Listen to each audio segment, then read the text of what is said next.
தயவு செஞ்சு உள்ள போடுங்க, ஏன்னா இவர் தீவிரவாதிகளை உருவாக்கிட்டு இருக்காரு. தயவு செஞ்சு உள்ள போடுங்க, ஏன்னா இவர் தீவிரவாதிகளை உருவாக்கிட்டு இருக்காரு. அப்படி பிளான் பண்ணி இந்த ஸ்டேட்டை டேக் ஓவர் பண்ணுவாங்க. விஜய் ஹேட்ஸ் தமிழ்நாடு, பிளீஸ் புரிஞ்சுக்கோங்க. அந்த தெலுங்கன் ஹேட்ஸ் தமிழ்நாடு. அந்த தெலுங்கனுக்கு தமிழ்நாடு மேல ஏகப்பட்ட குறை. அவனுக்கு தனிப்பட்ட முறையில தமிழ்நாடு மேல ஏகப்பட்ட கம்ப்ளைண்ட்ஸ். 40 பேர் இறங்கத்தையே யூஸ் பண்றாங்க மனுஷன் தனக்கு ஒரு கம்ப்ளைண்ட் உருவாக்கிக்கிறதுக்கு. எல்லா மக்களாகிய 41 பேர் போயிட்டாங்க. இந்த மனுஷன் வாயிலிருந்து வரவே இல்லையே.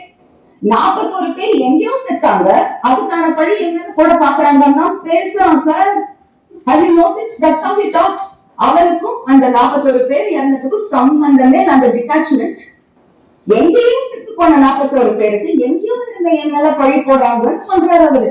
விஜய் என்னதான் பண்றது சொல்லு, என்னதான் பண்றது? இல்ல மேடம், நீங்க சொல்றத பார்த்தா அந்த கிரௌடுக்குள்ள வரும்போதே பாத்தீங்கன்னா லைட் ஆஃப் பண்ணி போட்டிருப்பாரு.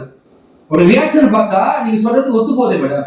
அது சும்மா உசுப்பறதுக்கு எல்லாரையும் லைட்டா கத்துவாங்கல்ல அந்த நிமிஷம், தாண்டிட்டு மேல வருவாங்கல்ல, அந்த டைம் பார்த்து பவுன்சரை வச்சு மிதிக்க சொல்றதா? இது என்ன ஸ்ட்ராட்டஜி தான் அவர் அந்த மாதிரி சேட்டை உள்ள பண்றாரு.